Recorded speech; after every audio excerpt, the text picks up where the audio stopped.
Hello, Homebrewed Christianity listeners. This is Trip. This is Bo. Yes, and you can see us if you're using the live stream on the interwebs. And what better thing to use the internet for than fantasy? Good point. Yes. And not any type of fantasy. We want things with pointy L's and hairy feet, because this is a little streaming live Homebrewed Christianity Hobbit podcast, and it's happening right now, right here, and you're a part of it. And on the other end of this little Skype-tastic excitement is the good Dr. Gregory Walter. How are you? I'm doing great, despite the minus 11 weather here in Minnesota. That's rough. Very happy, very excited, though, about The Hobbit. Oh, I know. So, first off, if you're on the stream and things, just tweet us with questions and such. And we have a friend in the room. Oh yeah, Tim. Tim can monitor it. This is Tim, everybody. And he's got our back tonight. Oh, yes, the enforcer.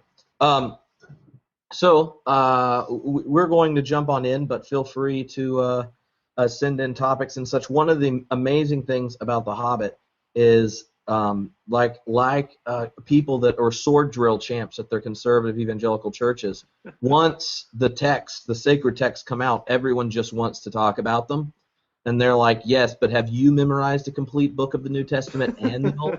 And they're like, what I have.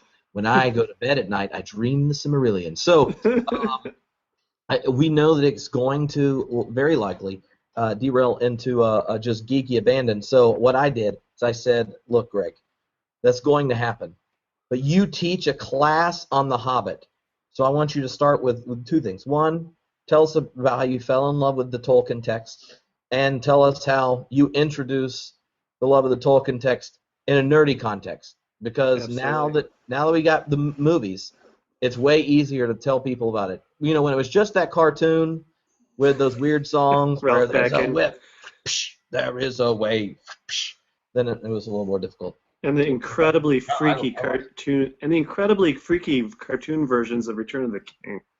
Oh, with those shadowy live action and not the type of fantasy we need. So the stage is yours. If you lay down the anchor in a good place, then we won't deviate too far.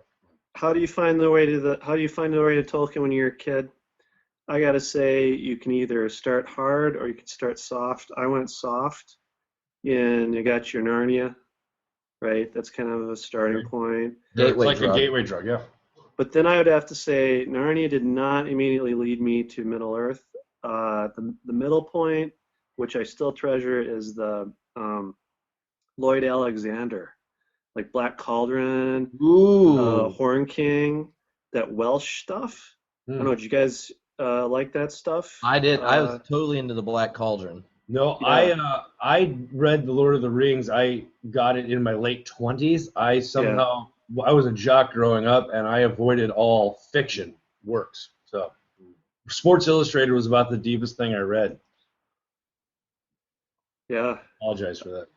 I've made up for it, though. Well, theology is the closest thing to role-playing, right?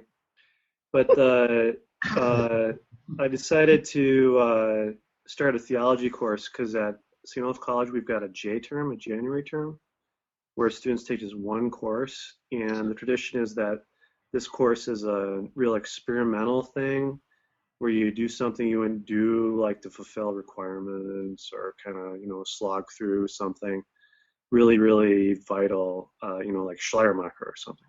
So what I decided to do was say, let's do some Tolkien. And the way I justified it was thinking about how Tolkien himself thought about fairy.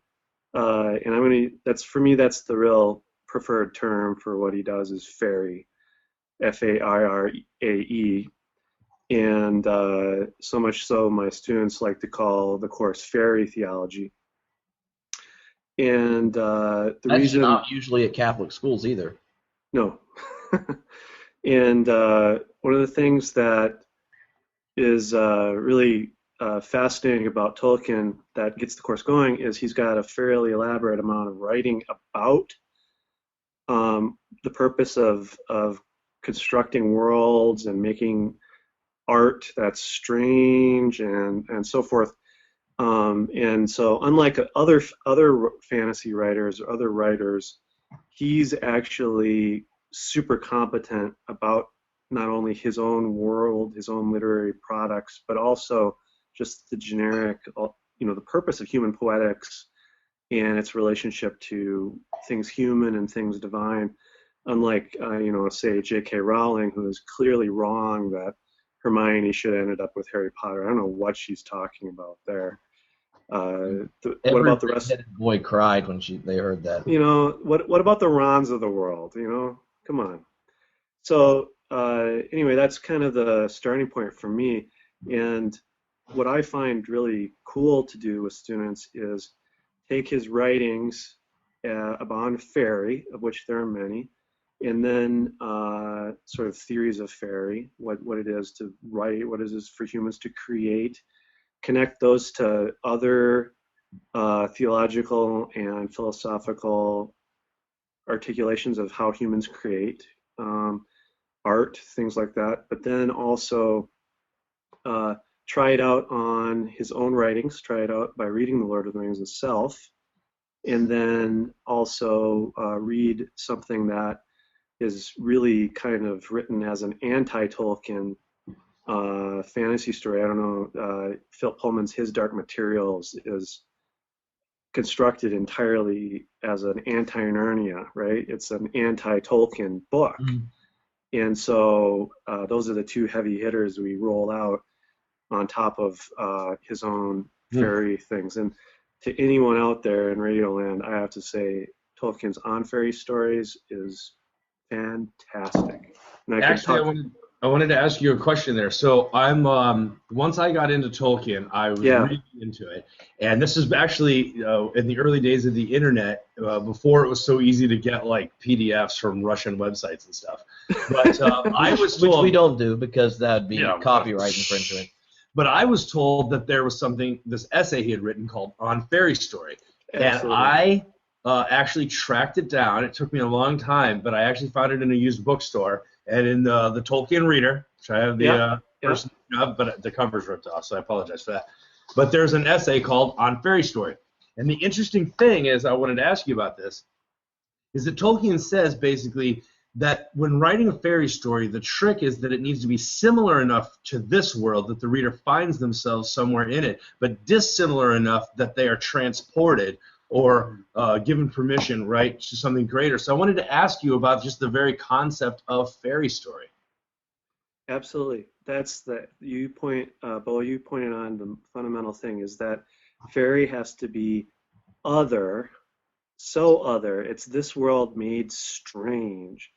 And in that fairy story, he uses this note that Charles Dickens made to himself while sitting in a coffee house in London, where he's sitting there. It's a coffee house. He's always he's frequented so many times, and Dickens describes that experience that many of us have, where we're in a spot that we know so well that it's just become so routinized for us and so familiar. And he looks outside and he sees the reflection of the sign for the coffee house written backwards. So it's actually a coffee room. So he reads the coffee room backwards, Morfok, and all of a sudden he's transplant, right? Everything is given to him anew. Everything is just shook. His coffee shop, his familiar coffee shop, is turned upside down, and he can see it again for the first time. And this was such a crucial bit for Dickens in like getting his art back, because he felt that as Tolkien felt about fairy, is that so many things that we could think of, like what makes something fantasy, or fairy for Tolkien, there's a few kind of lowest common denominator things, but generally speaking, he envisions the purpose of human art to revive the love of the everyday by making it strange, by taking stuff that we're familiar with and shifting it around, making it grotesque and bizarre, and subjecting it to new laws or new modes of life and warping things in ways that allow us to then recover what is our ordinary lives. We're not supposed to live in fairy, but we need to be able to go there, and in order to get our lives back. So it's really kind of a artistic therapy for the everyday, if you will. Mm-hmm. And this is actually a really good contrast. I had breakfast with Barry Taylor this morning, and I told him we were doing this. And, as an Englishman, I thought he might have an interesting take on Tolkien and the whole Inkling phenomenon. And his point was to actually contrast it with the Harry Potter novels, in that it doesn't start in this world, and then you walk through a train station, or like C.S. Lewis through a wardrobe. That what Tolkien did was a different realm, and it had a different history, and that that genre is so significant that we really don't have much like it to compare. That really was an undertaking. And I think that fairy story is interesting because it can transport you in a way, because it doesn't begin with your familiar. Absolutely. Yeah. I think it's tough to find peers or close competitors. I'd like to think that Philip Pullman is a good comparison. But like I said, like you said, what Tolkien finally says is that this other world has to have the inner consistency of reality. And it can't just be a modification of our world, or our world slightly shifted. If there is a green sun, that green sun has to make sense. And that goes on to another fascinating bit about fairy that he points out on fairy stories, is that fairy is not the denial of the scientific impulse, but rather honors it deeply, because it doesn't try to break this world, but rather to give us this world back in new ways. So there's more that we could say a lot more about that, I guess, but that's one of the, it's hard to find good candidates for fairy other than Tolkien himself. So why not allegory? Like, I know you maybe want to say a bit about his friendship with C.S. Lewis, but elsewhere outside of, when he's talking as just a writer about fiction, he doesn't want anyone to read his book allegorically, or even autobiographically. He doesn't want it to be about history or World War II. What is he insisting the reader do if they take his text seriously? If he's taking it as an invitation to another world that is entirely at the surface. So allegory is a way in his conception, the reason he rejects allegory is because he sees it as a way of replacing the art with the mundane.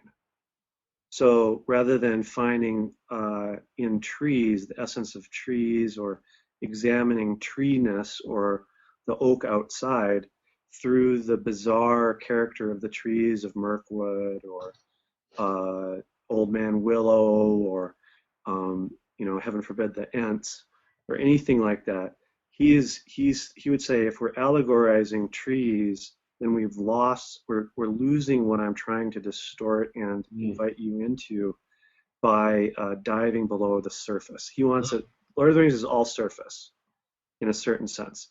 Allegory wants to push the depth. The depth for Tolkien is always in our world. The depth is always in our world. And so that's why one of the reasons why Narnia fails for Tolkien, and why he just despised it, because for him, Narnia does not have that inner consistency of reality. It's not other. It's got Santa Claus, right, in the first one, and it's got all these other features to it that are merely just stand-ins for our world. And so once you sort it out, then it's like saying Johann Sebastian Bach, well, what's his music about? It's about Christ. Okay, well, we're done. We don't have to listen to J.S. Bach anymore. And so for him, there's obviously other theories of allegory out there that might apply to Tolkien's view of fairy. But if you're going to do that, you have to consider how, for him, fairy is always a boomerang effect. It's a distortion, an expansion, an adornment of this world, not a way into our world through a detour or surreptitious means. Mhm. So, I was given a book one time called, I think it's Books Tolkien Read or What Tolkien Read, yeah, something like that. And it was really interesting because before Tolkien, I mean, he was doing a bit of a reclamation project. He was trying to bring back books that the type of literature he loved to read. And it was interesting to read because I can't imagine a genre being continued on a trajectory after Tolkien because it was almost in his sense a pinnacle and a self-aware reclamation of that genre that he found so much depth in, especially yeah. in Scandinavian and Nordic literature. But what do you think about that kind of genre coming to a pinnacle because he knew what he was doing with it? Yeah, it's hard to know uh, what happened to this kind of Nordic, Welsh, Irish traditions that he's attending to. Maybe I'm not getting at your question, Bo, but for me, the real fascinating thing about Tolkien is that in what he's doing and in all of his work and weaving and reweaving, some people have compared him more to somebody like James Joyce with Finnegan's Wake Hmm. or Ulysses as a kind of modernist reinvention of tradition. Hmm. But uh, as far as trying to carry on the kinds of things that he liked, like the George MacDonald Goblin and the Princess and things like that, or the Andrew Lang Blue Book, different fairy books that Andrew Lang wrote, collecting all these northern bits and pieces. He was, it's hard to say how to go forward from Tolkien. That's which is why I kind of like to tell students that what is really valuable for a lot of their thinking is to look at his theory of fairy and take his examples in Lord of the Rings as impetus for how they can conceive of themselves as artists and to construe uh, a way in which to fit their art into a kind of ethic or a practical recovery of the world. Hmm. We can get to some of the movie and book stuff. I Yeah, just wanted one more question that I found fascinating in him writing about writing and yeah, fairy and fantasy. He said that that fantasy texts are ones that actually have more potential in them for opening the person up to understand the world better because they aren't. Most fiction is about other possibilities of our real world, and so they're already kind of, toned down. It might be the best of all possible real worlds or something crazy, but fantasy and fairy is an invitation to what is actually desirable, and absolutely. it invites the reader into seeing the real world in a different way, where kind of these kind of brackets of imagination and possibility aren't constraining, but they're corroded. And I can't help but wonder uh, what, after spending time with him, like when is he also talking about like scripture and stuff? Because I think that a number of the questions that got put in here are going, as someone who's a Catholic and someone that knows these ancient texts and loves both scripture and fantasy and things elsewhere, like how do you negotiate fantasy and its possibilities as a text with these other religious texts, which you are also fantasy maybe sometimes? Yeah. Well, two ways into that. The last first, the and again on fairy stories, turn to it as soon as you can, because he has a fascinating way of talking about the true purpose. The most crucial purpose of fairy is what he calls eucatastrophe, the happy catastrophe, which has got a wide-ranging set of fascinating theological and philosophical issues about luck, chance, contingency, fate, and then all the stuff that some Christians like to talk about with predestination or things like that. But for him, he talks about the gospel as a fairy story at the very conclusion of On Fairy Stories. The gospels, that is to say, the Matthew, Mark, Luke, John, are a fairy story because it contains, because it is in fact a fulfillment of desire and a fulfillment of longing, and it's also contains the kind of making humans strange. Jesus makes humans strange. That to me opens up all kinds of cool connections between Tolkien and, say, thinking about Jesus as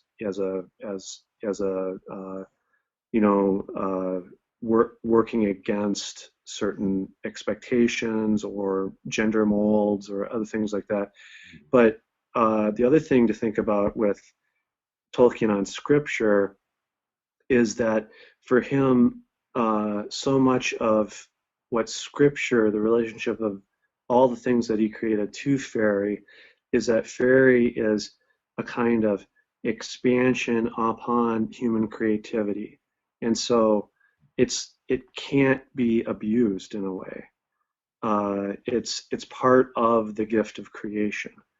And so for him, artistic life, if he's very close to the theories of art of the Catholic existentialist Jacques Maritain, and his Maritain's art and scholasticism is a brilliant way into some more explorations of how scripture and Tolkien relate, but that might not be exactly what the viewers are asking.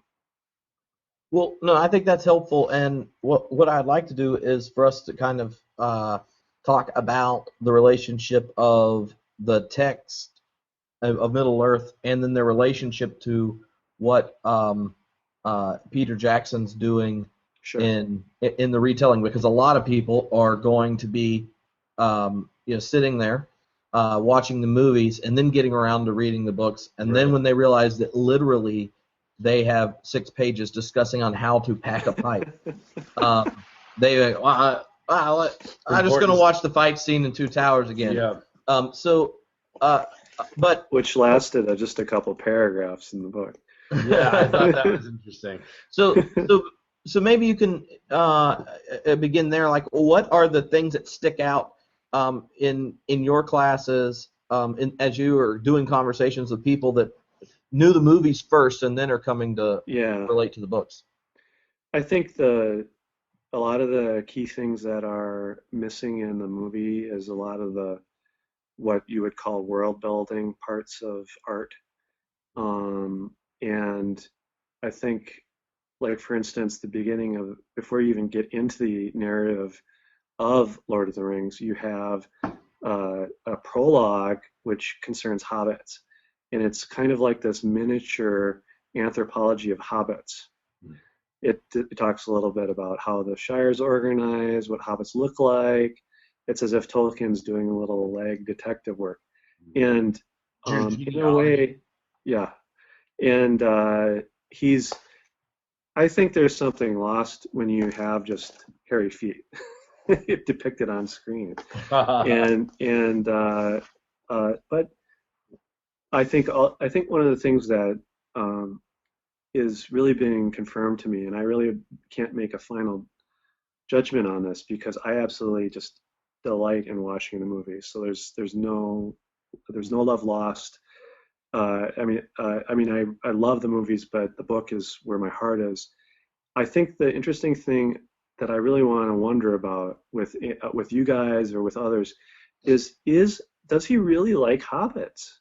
Does Jackson really like hobbits or not? Is he getting rid of hobbits? Because I think about, especially in the Hobbit movie, okay, he is drawing on all this extra stuff that Tolkien was working on in order to try to bring this early creation of his, The Hobbit, into line with Middle Earth, bring it in line with his legendarium. And so he writes this Quest of Erebor, right? This text that you can find in a couple of different places. You can find it in the Annotated Hobbit, or you can find it in the book called Unfinished Tales by Tolkien. And The Quest of Orbor is The Hobbit told from Gandalf's perspective, and it's the source for all this backstory and all the scenes of people, Galadriel meeting with people and so on. And I mean, I'm all for more Galadriel. I mean, come on. But I have to say that all this stuff with the Necromancer, all this stuff, it just sidelines the Hobbit. It sidelines Bilbo Baggins, and I just have a tough time seeing how somebody's going to come away from the Hobbit movies thinking that it actually should be called The Hobbit, because the Hobbits are Bilbo's diminished in terms of what he accomplishes. Think about his conversation with Smaug. As cool as that was, I mean, do not get me wrong, I love Smaug. Think about the text. Think about the way that the riddles. Think about how powerful Bilbo is in his absolute, temerity. His just standing there in the shadows. This little dude, who's just his wisdom is what is able to keep Smaug at bay long enough to discover that chink in his jewel encrusted armor. Right? It's not natural armor in the book, but that's gone. You have, I mean, I don't think he even had the ring on when he was talking to Smaug. And that's one of the, if you get a chance to look at Tolkien's own illustrations for the book, that's one of the crucial bits of the scene where Smaug is resting on his jewels, right? And you see the outline of Bilbo Baggins there kind of bowing a little bit. And the scene is just, the way that Tolkien does the scene is just so masterful, because you get the sense, yes, indeed, there's this powerful, deadly beast, wily beast, dangerous beast, right? This is the last of the dragons. This is a dragon who's a direct heir of all these other dragons he's created, including the dragons of the north in the Nordic sagas. He's a successor to Fafnir, right, from the Volsung saga, and so the great Sigurd of the north is now this guy, right? We don't have Sigurd, this great battle dude with a magical sword or Bugs Bunny spear and magic helmet. Instead, we have the Hobbit with just, what does he have? His wits. That's it to engage Smaug. That's utterly erased, I hold, in the movie. That's an interesting point. So one of the things that we talked a little bit about when you were on the podcast talking about your book, which everyone has gone and bought, and then we got sidetracked on The Hobbit, is how a lot of kind of contemporary theological movements are looking at the notion of weak power, be it like people like Derrida and Caputo, stream to process types and that kind of thing. So one of the things that's always attracted me to the story of the Hobbits is the weak power of the Hobbits and its preservation and friendship. So when the Hobbits are kind of taken out of the text and you come up with tons of creative ways to minimize a Hobbit's presence to quadruple the violence and destruction, I mean, I think that's something to say, but for those who have not read the books or read them, waiting to get to the fights and stuff, can you make the case that one of the things Tolkien's doing is really offering a different picture of power through the Hobbits? Absolutely. I think there's lots of ways that, this is especially the case in Lord of the Rings. You could work backwards through Hobbit as well, thinking about how Bilbo functions as thief, as how he manages to steal the Arkenstone, how he manages to be a kind of mediator, even running around the wood, the elven king of the woods, to be able to persuade the dwarves to take another tack, to the final moment when Thorin's can I do this? Can I talk about that? The stuff Yeah. that's not been a movie, right? I mean, right? Thorin's dying words, right? If we could love, feast, and song as much as you, Bilbo Baggins, we would all be better, right? I mean, there's this kind of renunciation of the greed and the horrid sickness that has poisoned Thorin and can really kind of warp his sensibilities and his But compass. if no one's actually read the book, in the next movie there's a giant war with 5 armies, and Yeah, Thorin dies after they've slowly after the victory, and there he tells the Hobbit that if we could just learn how to chill in our holes and party and make merriment and sing, then stuff wouldn't hit the fan like this. That's the reference, yeah. just in case someone has not read the book. I'm Um, sorry. but I did bring. We got him right here. Oh yeah, my Roughly. my most privileged is the one I treasure the most is Samwise Gamgee holding the vial of Galadriel. But the Lord of the Rings itself is right up to its the ultimate moment. I think is a perfect example of the power of friendship and over other means, as well as the utter just calamity that is the destruction of the ring. Where Frodo Nine Fingers, I often pose this to my students: did he succeed? Did the quest succeed? The answer is yes and no. I think yes, it succeeded in that the ring was destroyed, but did Frodo throw it in? No, he claimed it for his own.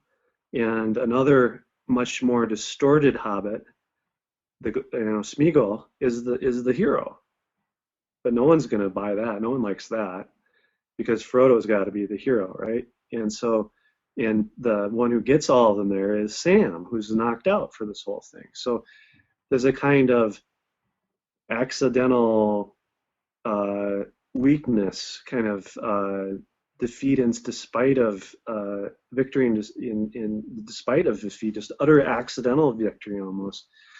And so the other moments where I think you see moments of stealth, of wisdom, of riddling, of just pure Hobbit naivete. I mean, who cannot love the moments where Merry and Pippin are sitting at the edge of the absolutely destroyed Orthanc, watching the greeting the party from Rohan. But I mean the the friendship between Sam and Frodo is a perfect example of this kind of weakness, in the sense of it's not the might of Sam. Sam's not incredibly powerful, even when he's tempted by the ring. Do you recall this vision? This is awesome.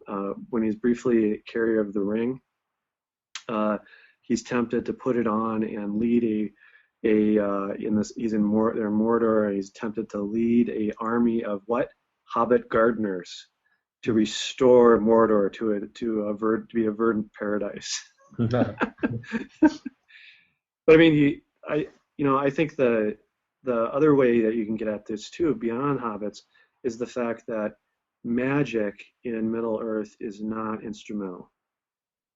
It is there are sort of spells and things that are try to act on other things, sort of force things, but for the most part, magic is the real kind of what you might say potent magic is not Saruman or Sauron's magic, or even when Gandalf casts a spell. It's more the things like elvish craft. It's sort of a luminosity of being. Magic is more a part of what is, rather than something out there, that a tool that you can use to force or lever other things using your will, right? So you got your rope, you've got your lembas, your bread, you've got your the light, the file of Gladriel, you've got all these things that are the clasps that fall off. Those are all part and parcel of, I think, the fantastic vision of power that Tolkien has. I mean, you have to take up Aragorn to really get at what he means, or how you would construe that with things like warfare or battle. But I always find Aragorn a hard nut to crack, as it were. So to continue this theme of weak power, one of the things I find fascinating, specifically in this Hobbit series that Peter Jackson's doing, is Gandalf. And so for those of us who have read the Silmarillion, we know that in the Second Age, which is the former age, not the one that we're in now, the Third Age, but obviously we're in the Fourth Age. We live in the Fourth Age. But you in and the I Second are in the Age, Fourth Age. yes, but in the Second Age is what I was going to say. That power, that there was, if you've read the Silmarillion, you will see, like, there's this whole backstory where Gandalf, he's one of the Istari, and so when you look at Just what? I've only watched the movies. Remember, I've only watched the movies. Okay, well, I'm just giving a background story. All right. So they were sent to the realm, and so, like, for instance, in the Lord of the Rings movies, when he fights the Balrog, you don't understand that in the origin of where they both come from, they're like the same power level, to use like a D&D Dungeons and Dragons That's going to comparison. help. The that doesn't read the books, they're like, oh, a D&D reference. Obviously, they both dropped 6 Put it this way. The Balrog and Gandalf and Sauron and Saruman, and a few of the elves, the big elves, have survived millennia. Yeah. They come from massively ancient parts of Middle-earth. Like when Bilbo is composing a song about this wisp of a legend of a whisper of this mariner named Arundel, that's like Elrond's, that's Elrond's grandpa. But here's it's like. Here's what I was going to ask you about it. So when the Istari come, because we see Radagast, the Brown, in this, we already know about. Who is awesome. Yeah, he's a good character, but so these wizards. But what people may not know is that Massively. What's that? Oh, did we lose him? I didn't say anything. Okay. So what people may not know is that part of their marching orders, as it were, is that Gandalf is not allowed to match power for power, because you talked about how magic plays such a role. In the movies, sometimes it almost comes across like the magic is like really strong and forceful and like almost like a weapon, but actually compared to what we see in the Silmarillion, he is showing so much restraint for the potential, and part of that is a weak power that he is making room for his traveling companions to play their role, that he's not going to fix everything for them. And that part of that self-restraint is a weak power, as it were. And I think that for those who just watch these Hobbit movies, they may think like Gandalf's a really powerful character. But if you have read the books, and specifically the Silmarillion, you know that, which is like the Old Testament to the Lord of the Rings, then I'm a Gnostic. Then you know how much restraint he's showing, but you may not know that it's part of his marching orders. No, and this is when you're talking with someone that's never done it before, never read the books, and in the Lord of the Rings, where Frodo's like, here, tries to give the ring to Gandalf. Here, you take it. And he puts it down. The first time I watched it at home, not in a theater, and I had some beverages before, I started tearing up. They're like, with just family members that don't really understand, and they're like, what? And I was like, that is why Gandalf. Yeah, that's anyway, good. That's good. That's also why Galadriel is the bomb too. Because they both Galadriel, and even though Gandalf is a member of the Istari, Galadriel knows all this stuff too. I mean, she's from probably she belongs to maybe the second generation of elves, and so she was there at the creation, right? And so she knows the kind of horrors that the power, when the powers of good square off against the powers of evil, just all the complete disaster, the uprooting of continents, the flattening of mountains, and just how horrible it is. And so that's why Gandalf has his mission, is that you cannot allow any agent in this world to be forced to do anything.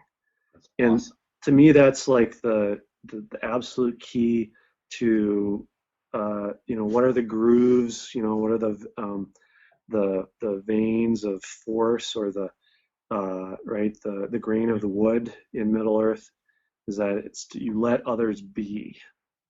You Yeah. let others be, and if you force them, bad stuff's going to happen. This And is great. I love this conversation. you can see that happen out with Saruman, with Sauron, with even with King Theoden when he's not when he's under the influence of Wormtongue, Grima Wormtongue. Yeah. We're getting messages sent to us, so that's that sound you're hearing. I deleted that. Apologies. All right. Before you ask your next question, I just need to put a plug in that if we want to come back and talk about the rings later, I wouldn't mind, because that thing you just said about not forcing, the 3 elven rings that were originally handed out before the One Ring was forged, I would love to talk about those 3 elven rings, but it's not for now. Go. Oh, okay. So while we were kind of talking about the nature of power and then its relationship to evil and stuff, one of the questions that got sent in was, ask Greg what's going on in the relationship between Frodo and Gollum, and they reference at the end that Frodo can't stick it in. How do you understand evil in Tolkien's work? In the large case, and in what is being signaled about the nature of evil when in the end evil destroys the very power that it was seeking after. That's one of the $6 million questions that Tolkien himself couldn't sort out. A good place for his account of this is in the letters of Tolkien, as well as in the second to last volume of what's called the History of Middle Earth. I think it's called like the War of the Ring, maybe. Mm-hmm. But in both those situations, he's speculating on what was going on with evil in Middle Earth. And one of the things that he says, first of all, is that he's answering in his letters is that he says, I'm trying my best to adhere to an Augustinian evil as privation of the good kind of a thing, such that you never, and it coheres with my idea of letting others be, because if something's evil, it's going to fall apart on its own. It's not going to subsist on its own, because it's constantly drifting away from being as a la privation, and so that means that from his perspective, Gollum's actions are good, and though they are the result of his desire of the ring. And so what that leads Tolkien to do, however, is say, I'm not sure talking about evil as the privation of good exactly fits the narrative. That there's probably a better way to do it, but he's not really sure how to do it. I'm not I'm as well versed in thinking about evil as I should be to really talk about this theologically and philosophically. So I'm happy to rely on you guys if you can have a go at it. Well, here's my question, or what goes through my head is that so this is sheer projection probably, but at least in Whitehead in Religion in the Making, when he discusses evil, he goes like, the moment you insert duration as something that's genuine, or history, time is something that's genuine for God, then how do you understand perfection when God is always involved in the world, and that there's that God's both aware of the world and God's gaining knowledge as you go through existence and preserve the goodness of God? Then what comes into being in any moment can't just be the sheer will of God, can't be God can't be omnipotent as we understand it. Yeah. Otherwise, God would be the author of good and evil, and he couldn't deny the existence of evil, like some people have in classical theology, and say there's no genuine evil, Sure. because whatever comes into being is real. So good and evil and everything in between are positive in the sense that they come into being. So what Whitehead actually ends up observing about the very nature of evil is that the difference between good and evil is the difference between something being creative and something being destructive. And that what evil functions with, what evil uses, are actually the creative forms that the good has brought into being. And that the problem with evil, in its destructiveness, is it actually eliminates the possibility for evil to be repeated, because it feeds off the very forms that it had. And to me, I thought one of the interesting things about the Gollum-Frodo relationship, Yeah. about this creation of the rings and this desire for power and a plan, also ends up being what undoes itself. The efficacy of power used for evil undoes the very possibility of that power for evil. And I think that is a way, after kind of introducing duration into theology, that you can rework kind of the Augustinian insight about Yeah, I think privation, things like that, I without don't. Yeah. Yeah, I denying don't the think. reality of Yeah. evil. Yeah, I don't think that's too far from Augustine's view on that. I think that would go a long way to giving more legs to Tolkien's own reflections. I think the way that works out, and not so much with the rings, but with Sauron, is how Sauron almost is reduced to passive observer, right? He's like the ultimate CCT system. He can see but not act in a way. It's weird that his power is in observation. It's almost a kind of omniscience that it's kind of what I take Tolkien to be exploring there with Sauron is kind of the limitations of omniscience. That he expects power to occur in the rings of power to be taken up by Aragorn.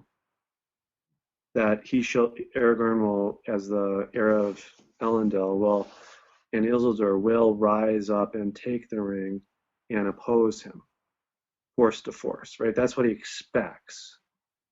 And so the idea of the hobbits destroying the ring is the thing that he cannot expect.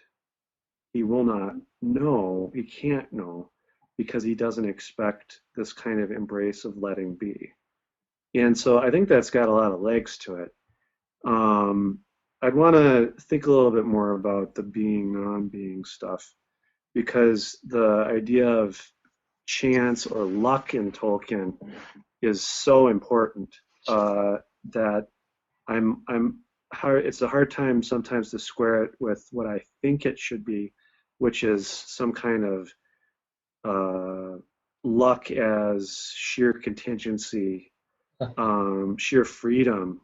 That in fact what the one Uru, or the beautiful. For those of you who don't know the Silmarillion, again, it starts out with this great song of creation. It's called the Ainulindala, and there's a way in which the one who begins everything into motion, grants creative power to all other things, and they continue to make and create and so on. And this even goes on in Middle-earth with the songs and all the kinds of creativity that occurs within this narrative itself. But the idea of creativity being kind of a fundamental dimension of Middle-earth needs that kind of freedom and luck and possibility. So on the one hand, it's not dumb luck, right? It's eucatastrophe, it's happy luck. And so there's a lot more to sort out there, I think, to really embrace the kind of view of evil that you're talking about. Yeah, I want to come back to chance because it's actually my least favorite thing in Tolkien. I mean, it's probably the only thing that I have an issue with. But before we get to that, I wanted to ask you about the theme of treasure and the impulse to hoard. And we see that specifically in these new Hobbit movies in Smaug and Thorin. Yeah. And in that kind of dynamic. And then Tripp has a note here, something about the Adventures of Tom Bombadil poem. Yeah. So. Yeah, there's a Tolkien is very much aware of how, owing to his study of Nordic literatures, aware of gift economy. And though he wasn't aware of the French stuff, French anthropologist Marcel Mauss, and all that stuff going on in 1923 and 24, he was aware of it from Nordic literary studies. Mm-hmm. And so he knows that hoarding is a kind of evil. Collecting a gift, collecting things and sitting on them is a way to poison not only the stuff you're sitting on, but also to poison yourself. And so a dragon is kind of the symbol of a gift economy that's got stopped. Part of that awesome prologue to The Lord of the Rings, as well as a fantastic letter about Hobbit birthday parties, shows how hobbits practice gift exchange. Because Bilbo's 111th birthday is the day he leaves, right, and gives all of his makes Frodo his heir and all this stuff. That's a example of gift economy, of gift exchange. The hobbits are in a way Tolkien's effort at taking all the bite out of gift exchange. Tolkien's a Beowulf scholar, and in Beowulf, gifts are all over the place. There's hoarding, but there's a particular happy moment when Beowulf and the Danes that he's trying to help are all finally friends after Beowulf dispatches Grendel the first time, and they talk about how gifts flowed so freely at that table. Food was passed, wine was shared in a way that no one saw each other as master or as servant. And so the idea of this exchange of gifts as a kind of equality is part of Hobbit life. And that's part of the reason that the dwarves can't understand them. The Hobbit seems so bizarre to him. And it's part of Thorin's praise of him at the end.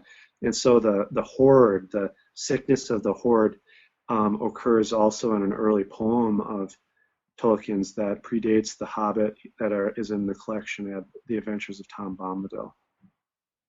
It's awesome. So, what do you think's going on with the way the Arkenstone functions in the movie? Oh man, we got to see what happens with it in the second or the third installment.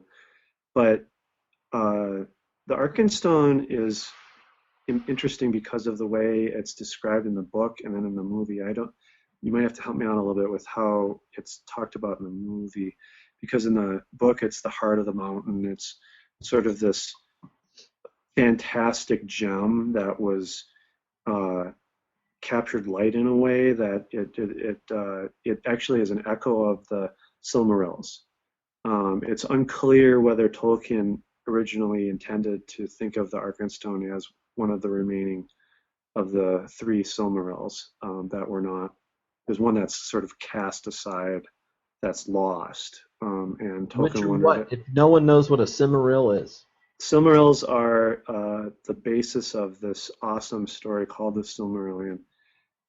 Some elvish smiths made these gems to capture the light, the first lights of creation, and to preserve them. And they're the things, this light for Tolkien and his universe, light is kind of this creativity, because it allows us to perceive and interact with things in new and deep ways. So without light, there's formlessness, there's not otherness. We don't know beauty. We don't know diversity, all the depth of things without light.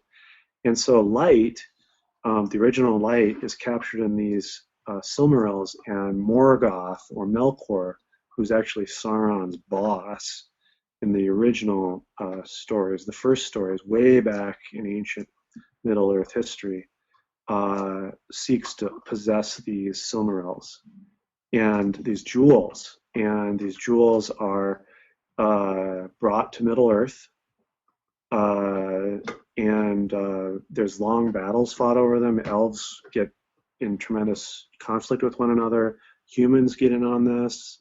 It's very complex. But the most awesome appearance of the Silmarils in The Lord of the Rings itself is in the File of Galadriel, because it captures light from the star that is Arundel in the sky, right? There's this guy named Arundel who escapes Morgoth's wrath and flies up into the sky in his boat, which is awesome. And he has the remaining Silmaril, and it's up there in the sky. So when the light that is captured in the little file that Samwise uses against Shelob, that's that light, that original light of creation. And that light is also a powerful part of the Arkenstone. And it's part of why Thorin loves it so much, because it's so incredibly beautiful in a way that is unusual for a dwarf. And so you can see parallels in this in the Lord of the Rings as well, with Gimli's amazement at Galadriel, the love of the beauty of Galadriel. And so we also see that in other ways when elves and dwarves collaborated on the building of Moria, when they were friends, right? Speak, friend, and enter. That's the way you get in that passageway. It's when dwarves and elves were friends and they craft this beautiful thing together. And so the Arkenstone is kind of an echo of all of those things wrapped up into one, which is why Thorin wants it more than anything. And it just creates that hoarding sickness instead of being a way to exchange with Dane and the others and the elves. And I mean, it's just something happens to him with the Arkenstone that prevents him from being generous and stopping the gift economy. Speaking of dwarves and elves relationships, there's some new ones in the movie, and they are exploring different avenues of relationships. But maybe you could say a bit about that, and then just because I was told to ask this, does Greg think when they were making those Orokai that there was basically forced rape involved, to get into the breeding? Because in the movie you see that they're like being harvested out of the ground or whatever. Yeah. But like egg pods. But that's not really how it works. Is in the text in the books is something much worse implied? So I'm interested in if that's what's going on, what is being brought in when there's dwarf elf attraction that's being explored. Yeah, I think Tolkien wrestled a long time with what orcs are, and he never really found a satisfactory solution, because for him the idea of, are orcs like twisted elves, or are they their own thing, that if they don't have a kind of goodness of their own, he didn't really like that, because he didn't want a sort of set of creatures just that are around to murder or kill. So the question of orcs and goblins is really weighed heavily on him, and there are a lot of writings in his towards the end of his life where he laments what he did with orcs. Not so much that he wants to revise them all, but he just doesn't know what to do. Mm-hmm. He's just following his story, and orcs and goblins are part of the tradition that he's working with, and so how best can he do that? And so, the way into that would be thinking about some of the individual orcs that he runs into, that the hobbits run into, like in the tower guarding Mordor when Sam rescues Frodo, and I think with Uruk-hai, those are in the book directly discussed as perhaps. In other words, the narrator perhaps suspects these are a kind of human-orc hybrid of some kind. What that entails, I have no idea. Beyond that, the horrific sense of the construction of orcs out of elves that you sometimes get with some of Tolkien's early writings suggests that Morgoth, again Sauron's boss or whatever, tortured and warped, physically warped elves into orcs. But that's as far as that goes. I think I'm not really sure. What about Mithrin? With Tariel and Philly? Yes. And one of the things that one of my students, in the very first time I taught this course, raised a really good question about whether Tolkien is a race essentialist. And in other words, is he positing these kinds of utterly stable, this is what a human is, this is what an elf is, this is what a hobbit is, and so on. And I said, well, all right, let's think about this here. Let's think about the transhuman elf stuff with Aragorn and Arwen, and in a way I don't, and then we have the friendship of Legolas and Gimli, and that I think nobody knows what to do with hobbits, but they all like them eventually. And I think that it's an interesting bit of fan fiction, as it were, to explore Philly and Tariel as another way into that Tolkien conceives of fairy as finally being a place that you leave to wonder where the magic has gone, or to discover the luminosity of the freedom and the creativity of the world we inhabit. And so in a way, he's kind of building all these grotesque humans, right? These warped humans and all these different dwarves, elves, whatever, as a way of kind of making ourselves strange to ourselves. So it might be one way to think about this Tariel Philly thing as a way of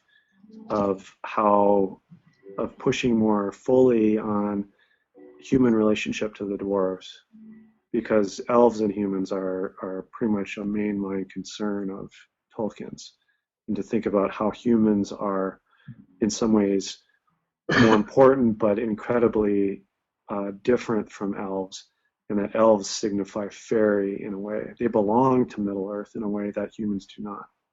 Humans transcend Middle Earth to return to our world in a way. Great. I don't know. This is so fun, and I actually, I'm impressed. I had not thought about some of this stuff, and I'm enjoying. You didn't think about it before you got your tattoo? I thought about much, but not like Tattoo. This guy. This is fun, but I want to ask you kind of a meta question. Okay.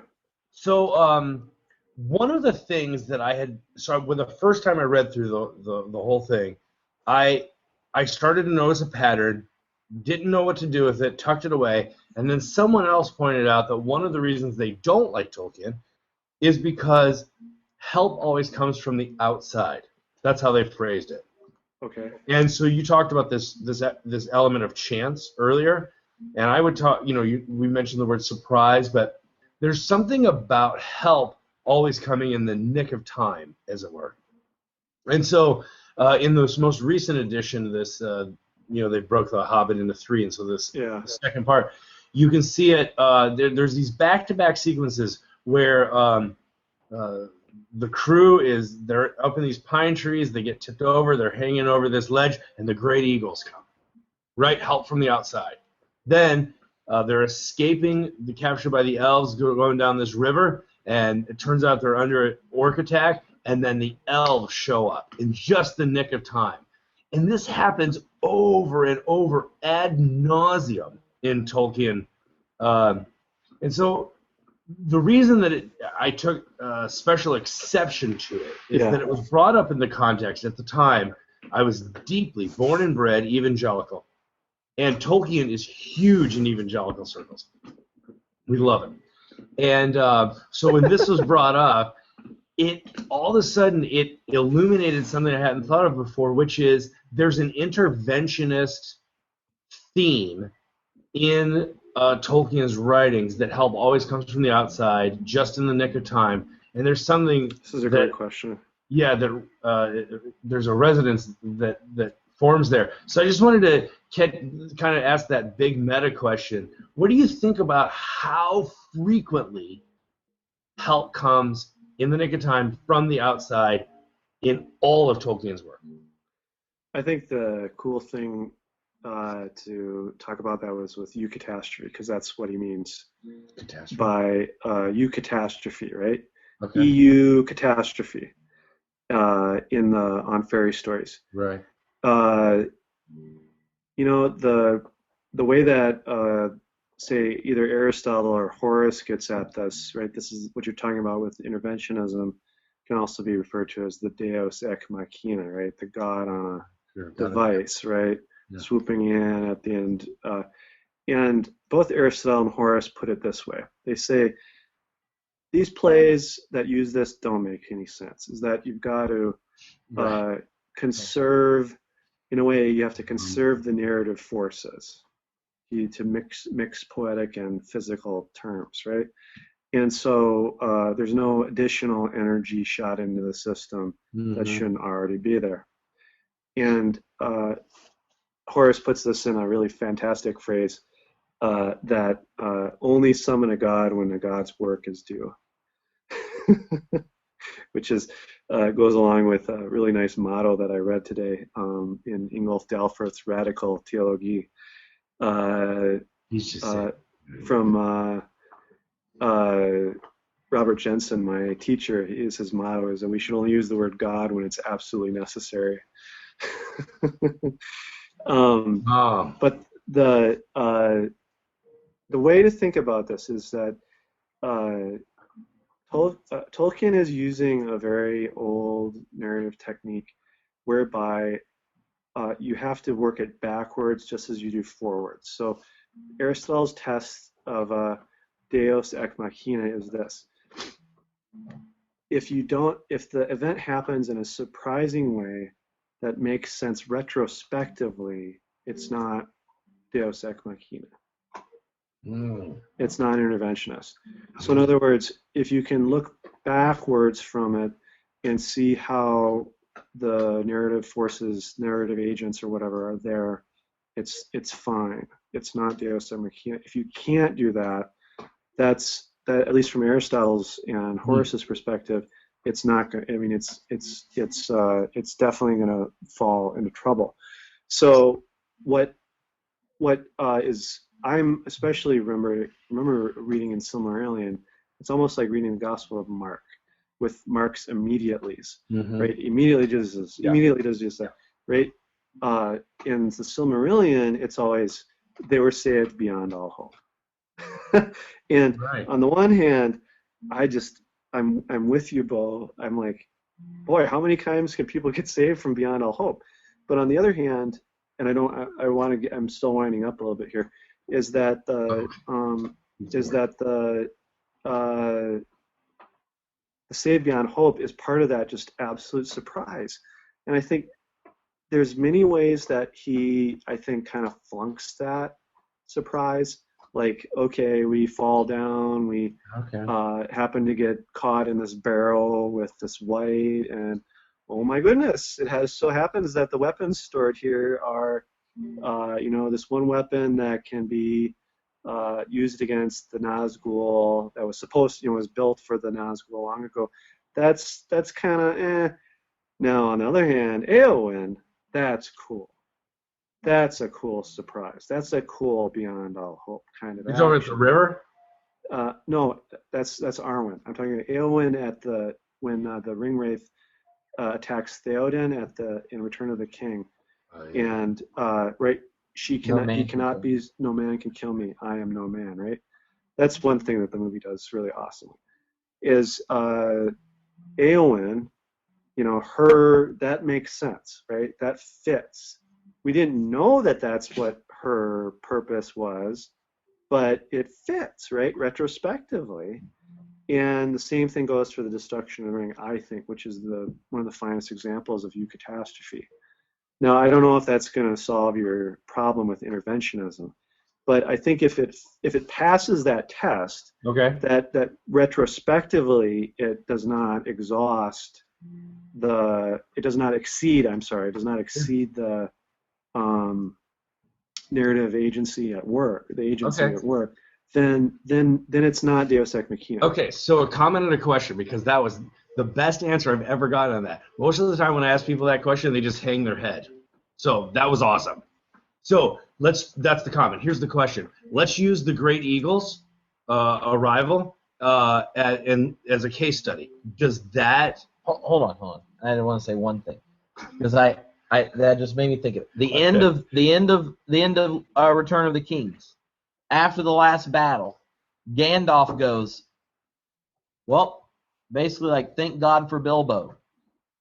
And you're sitting there saying to yourself, oh, they left and they went back and there's the ring, but like really it's like, no, if I hadn't gone, and interacted with a dwarf at the right time with the map, then who knows, all of Middle Earth would be lost.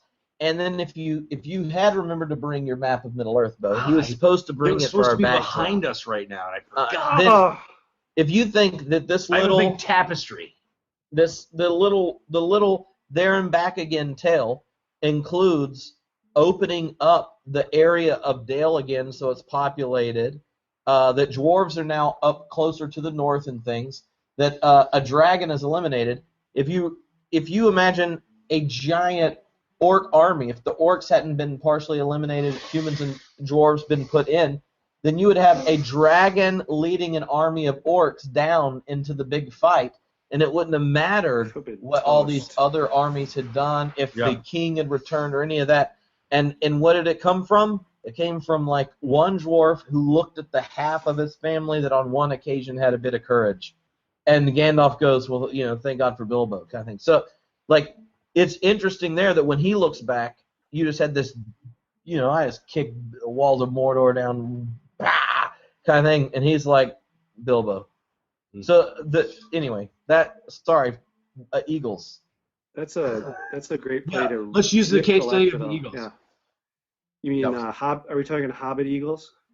Yeah, in this most recent movie, the way it was portrayed. Let's use that as a case study. The Eagles are in the first part. Oh, they were? Yeah, at the end of the first Hobbit. Oh, right. The tree with a white orc. Sorry, it's the end of the first Hobbit movie. Yeah. I mean, that is explained. I have to say, I think you might get me there with the Eagles. You're making me want to go back and think through how Tolkien approached that. I think that's kind of a kid's story kind of a thing. That may be where the Hobbit still is a kid's story, separate from the rest of it. Interesting. Because I think I was paying attention because I read The Hobbit. I read this out of sequence. I read The Hobbit later, and I was surprised that Gandalf was throwing flaming pine cones. Yeah. I was like, what? Gandalf? No, he was more powerful than that. But then when the Eagles showed up, I was like, oh. But the reason I picked that example and not the elves showing up to rescue the dwarves from the attacking orcs is because it would make sense why the elves were pursuing the orcs anyway, right? That, in your case scenario, that works backwards. But the Eagles, I can't get that one. Well, if the Eagles were not like going to magically appear and took as long as they took, like they would have failed at their intervention if Bilbo hadn't got out of the tree to join the person in the movie who was in need, who just basically told him off previously, right? Like right before that is the big Bilbo's part of the group where he goes, yeah, I could go home to my home, but you don't have a home. And then he identifies their quest for having a place to be and home with his own love for the Shire.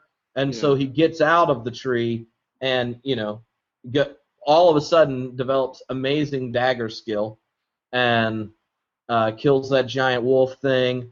Yeah. And so, like, I think in both you see, like, the Falcons are coming, but they would have shown up to a bunch of dead dwarfs if Bilbo hadn't, like, stabbed the thing. And he always had the possibility of just dropping the ring on and sitting there and, exiting. Apropos of the eagles, the eagles show up three times in Lord of the Rings, I think.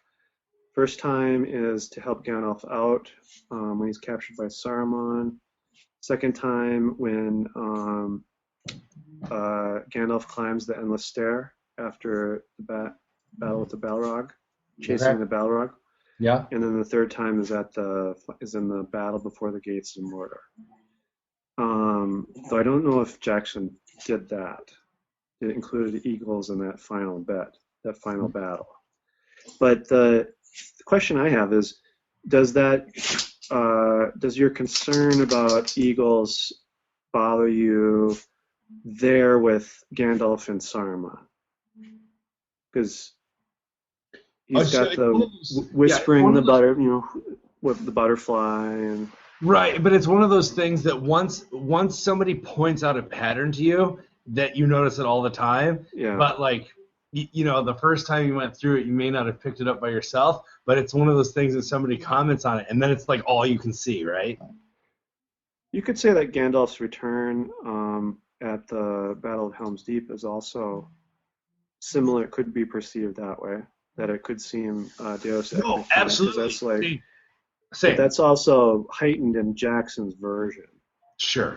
But he also tells them when to look and keep staying alive until the sun breaks. Yeah, but means that he's like, let's ride out, let's own our place in the battle, and then that's what creates the possibility for both of them there to happen. But what I'm saying is, though it shows up you 1,000 really times, enjoy the movies. That it shows up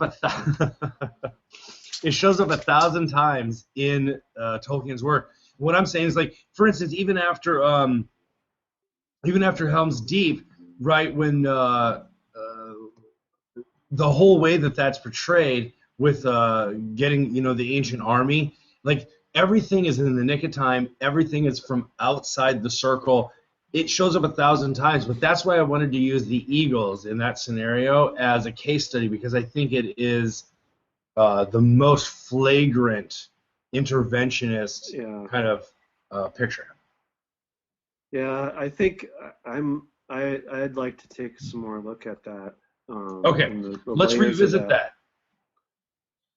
So what you're saying is round 2. Yeah, I get it. When we do this in 6 months, we'll start there. Yeah, next Christmas after the third movie comes out. But what won't be what is actually going to be in the third movie is going to be how this whole King of the Forest character extends into the whole 5 battles thing. So if you were saying to yourself, I don't remember there being 4 chapters of them running around in a forest. There's a lot going on extra here, and then there's a whole chick elf. What is the Tauriel? Yeah. But what do you think is getting in those additions? Is there something being gained, or is it something that is I don't know, one of the other things that just distracts us from the general beauty of the tale? Well, I think most of the additions, minus the additional elf and the transposition of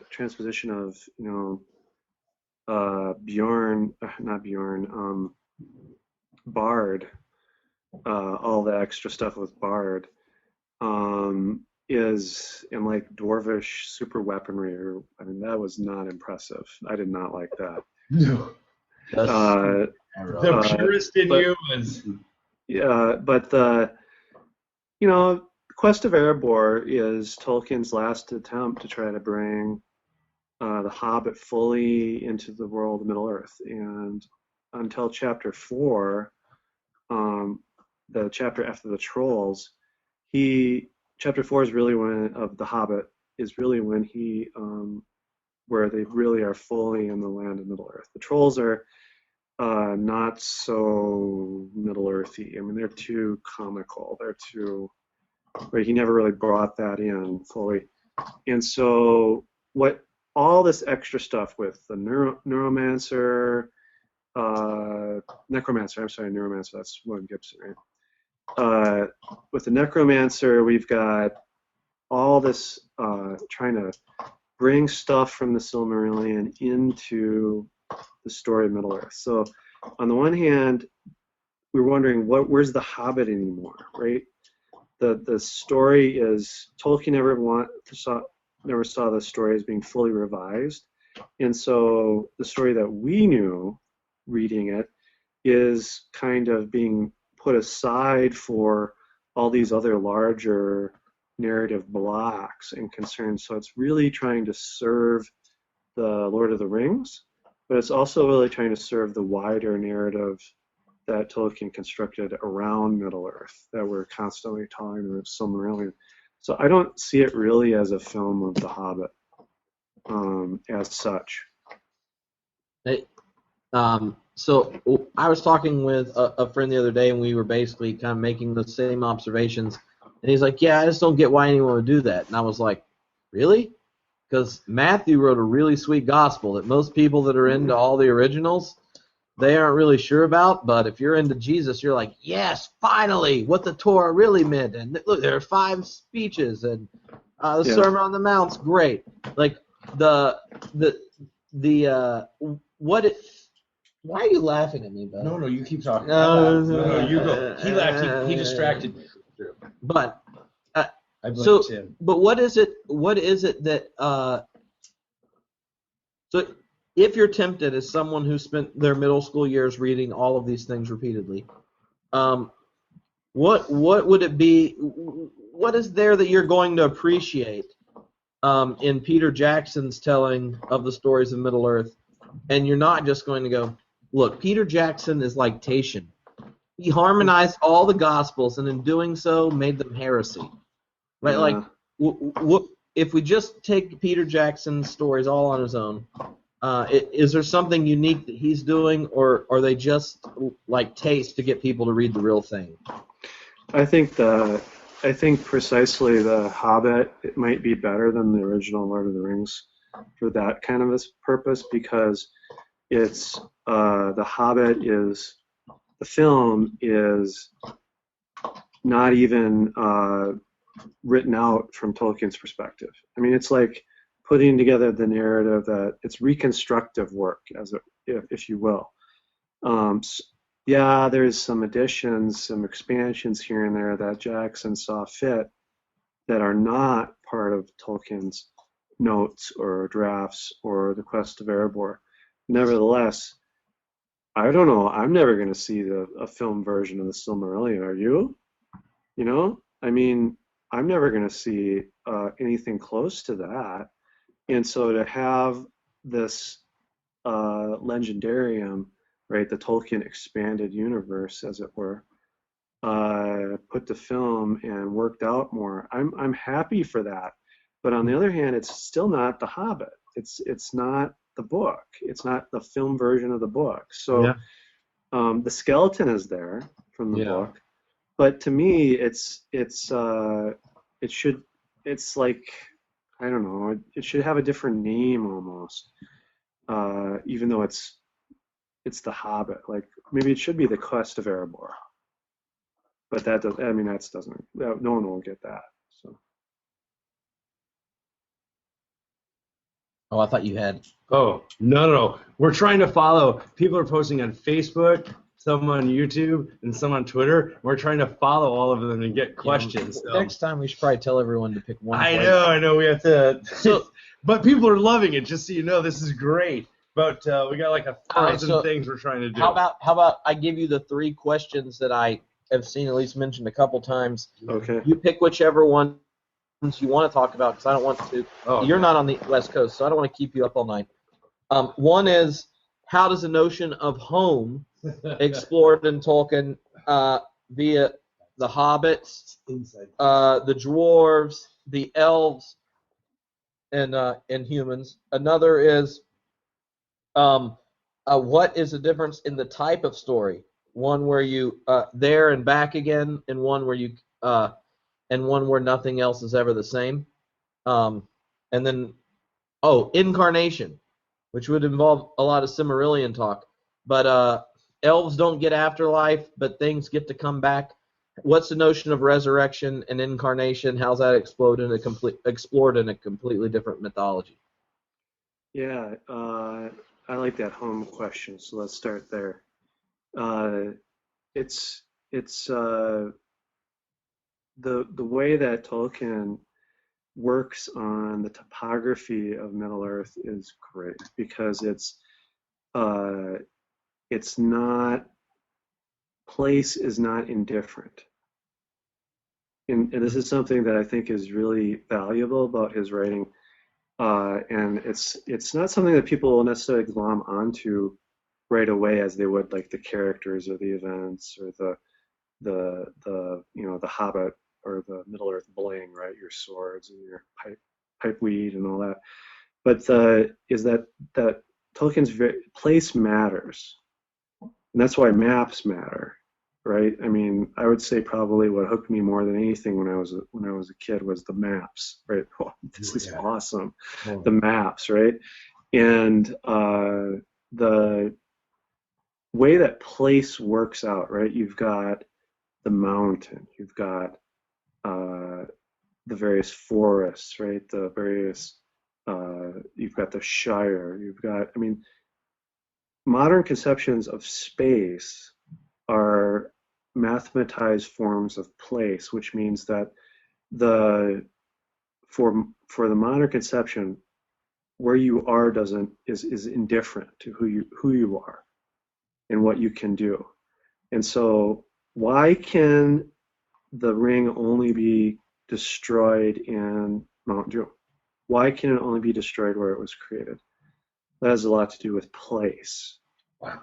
And so the Shire or the water, water matters so much to this story, and thinking about the way that the rapids work, or the way that water plays a role in the transmission of the ring, or there's ways in which place matters so much that it's really a way to oppose this kind of modern idea that space is indifferent, and that this place is just as good for a person to live, to pray, or to build a big box store. I mean, it just doesn't matter. Generica. Yeah, it's America. And so place is huge in Tolkien. And so home is an especially valuable piece of the Tolkien puzzle, because it talks about the ways that place calls one back, or where one is most fit, right? And you want to be careful here, because the way that this gets kind of dodgy is when you start anchoring it to like homeland and blood and soil and things like that. But Tolkien's not a fascist. He's not interested in place as being a kind of exclusivity. So, like, I just think that home, whether it's Valinor for the elves, over the sea, or people who watch the movies and haven't got a taste of what it absolutely means for Legolas to hear the waves when they approach the final battle, and like he's got it, he's got the hankering for Valinor, and so or the final when they depart on the ships. I mean, there's ways in which the Jackson movie, it does the thing, it follows the forms, but it's just hard to get what what all that means in Middle Earth. Water going to the west.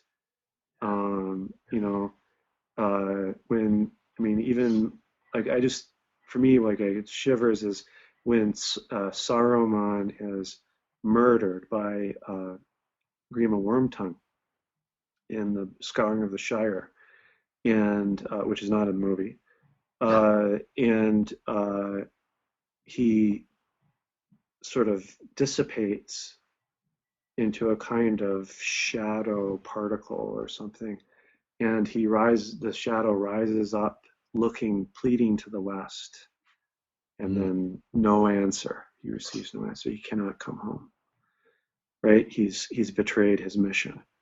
But I think place, is an absolutely valuable piece of his puzzle, and I think that's part of his knowledge of the Nordic traditions and his study of Beowulf and Middle English and the roots of English that enables him to give us something that we don't have.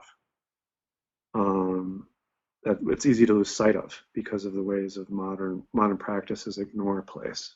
On a related note, I wanted to ask, this question came in from Rob, is that Tolkien hated industrial England, the rise of the industrial, because it destroyed open space. So is that connected to this idea that you've been talking about?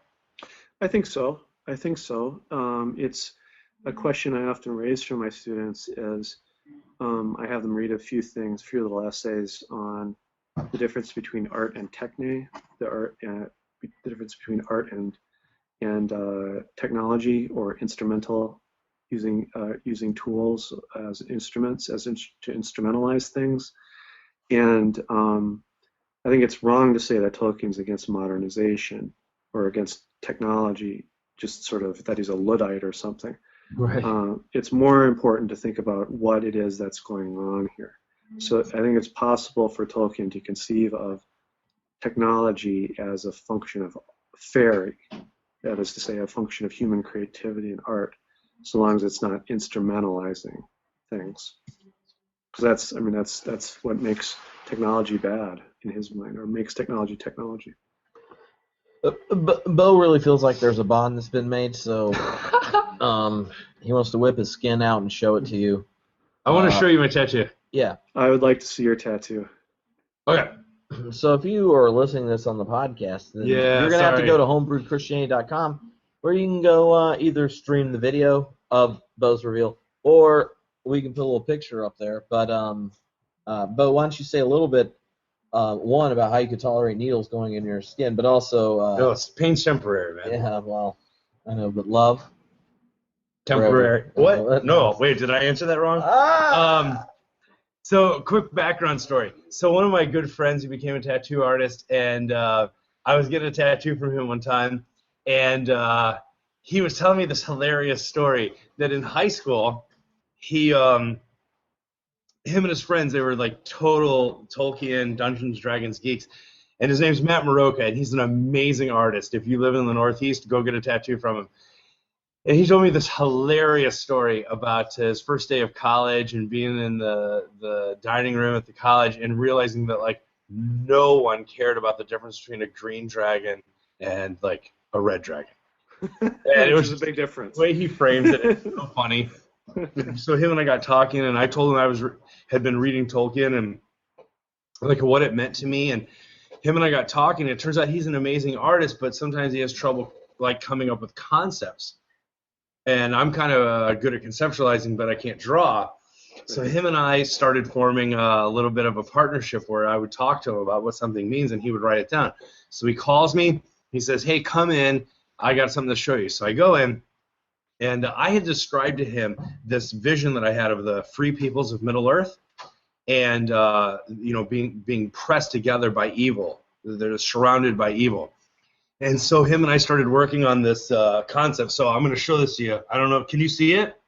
I can see it in the better image, yeah. That's okay. Awesome. So this is the free people of Middle Earth. So there's a dwarf, an elf, a man in his fading glory. So we had him looking down, and a hobbit. The hobbit, if you can see, is being held by an ent. Yeah. So this is the ent here.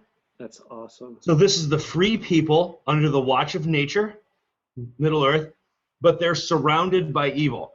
So this is a fallen wizard. Goes back to the Silmarillion. Right. This is an orc. I don't know if you can see him. He's there's his tusk. Yeah, I and can his see sword. You see him? He's an orc. So let's go this way. This is Dark Tower. Right. Systems, structures, institutions. Yeah. Leaders seduced by power. Yeah. That's Denethor. it. And then I put the eye. Whoa. And I did the eye in color very specifically because evil is the most obvious thing in the world. And if you don't look for anything else, it often is the first and only thing you'll see. And it turns out, I got this tattoo a long time ago. But everyone I show it to, the first thing they comment on is the eye. So it turns out my little gamble of putting everything else in black and white and the eye in color turned out because everyone goes, oh, the eye of Sauron.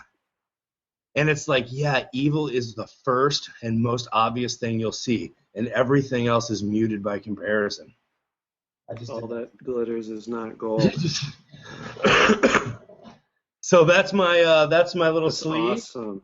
That is awesome. I got the whole story there, and yeah, it turned out pretty good. That's awesome.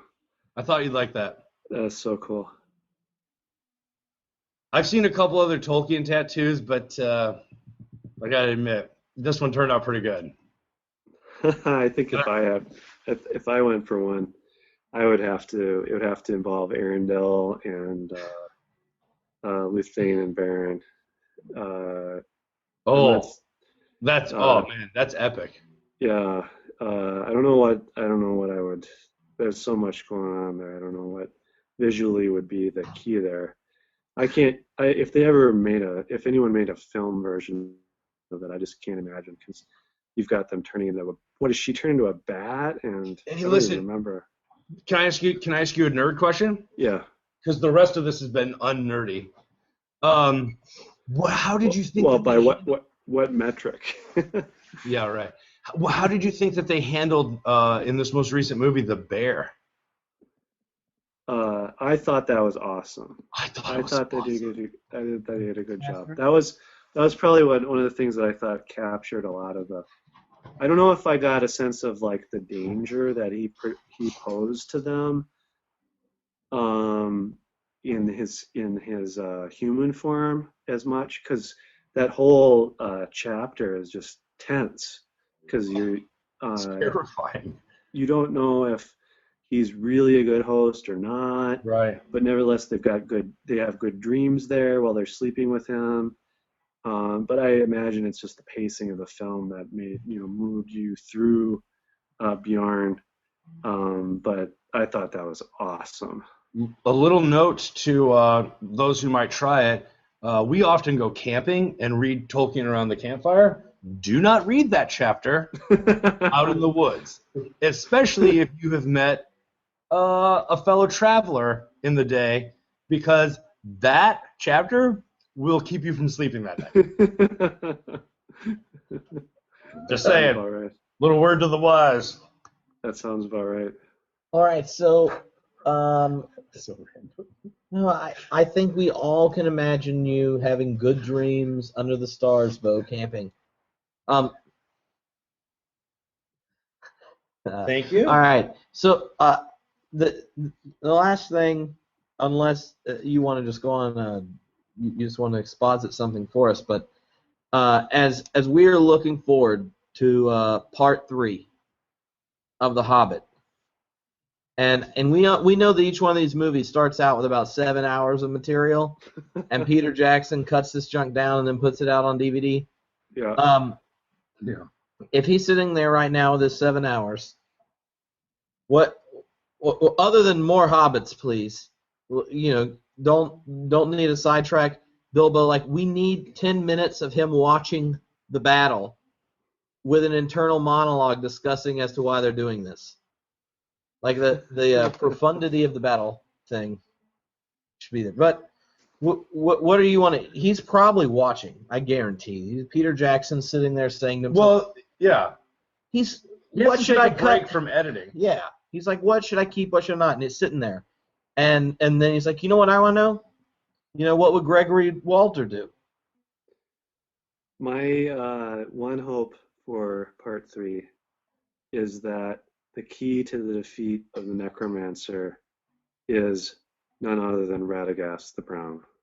Yes, Radagast. That Saruman just rolls his eyes and goes his own way, but Galadriel somehow finds her way to trust, the former Doctor Who, to follow him back to save Gandalf. That's my hope. There you go. So, rabbit sled. Oh yeah, everyone needs a rabbit sled these days. Hashtag rabbit sled. All right, cool. Well, thank you very much for hanging out with us on the first night of the weekend in Los Angeles, and Also known as Thursday. Yeah, also known as the first time the Lakers won in 3.5 weeks. Also, the first time. Yeah. The first time it rained in 8 months. Yeah, it's great. Yeah, definitely thanks. So you mentioned on the previous podcast where everyone listened and then downloaded your new book on their iPad or purchased the physical copy, that you were looking to put the Hobbit ideas in a book. So what would we need to do to peer pressure a publisher into believing that was a good idea? I think that most of the topics that we've talked about here tonight we could have gone on and on and on and on and on about, especially stuff like grotesque and making stuff weird. That stuff's like, I think one of the avenues that theology as poesis just needs to go. Mm-hmm. And everybody loves Tolkien, so I have to say that fairy theology as poesis, it's something I really want to do. Also, if you have Tolkien tattoos, please send us pictures. Oh, there you go. And at AAR in November in San Diego, short of you having a brand new child when you come, you'll have to come to the Homebrewed Christianity meetup. Did you know he's an actual homebrewer? I didn't tell you this. No. Yes. Past. Yeah, because it's too cold and too small. Kids stole all his place. Yeah, what's that about? But you still have the stuff, right? You could drag it out of the closet. I passed it on to another homebrewer. Yeah. This economy of gift is bogus. Yeah, well, we'll give you. San Diego is like craft beer capital of California, and we are going to do a Homebrewed Christianity guided tour of San Diego, where we discuss theology and explore it at multiple delicious breweries. So in November, when you're down there professionally, we will professionally socialize, not at a meeting people that went to our same school with really bad wine selection and like one beer that doesn't taste like urine. We'll do it. We'll go to Stone, go to Lost Abbey, some Ballast Point. We'll go to Society. Oh yeah, that's what I'm talking about. And if you're there, I'll wear my leather patch jacket and carry around a pipe. I have a leather patch jacket and a pipe. Yes, and I'll use my Tolkien voice. Twinsies! See, I really feel like AR is coming together. Awesome. He's not responded at all, but I've already planned it for him. So is your publicist. Yes. Thank you. All right, guys. It's the release party of your new Hobbit book, so just hurry up and... Yeah. There's a little thing called the spring semester that has to... Get two people to do independent studies called Edit My Hobby Book. But you're not watching, not like you're watching the Bachelor reruns. Like, you have time. Yeah, I do, yes. Yeah. All right, guys. You sleep good. Thank you for your time. This was amazing. All right, thanks. This has been a lot of fun. I love talking Tolkien. You guys made it great. Good night. Good night.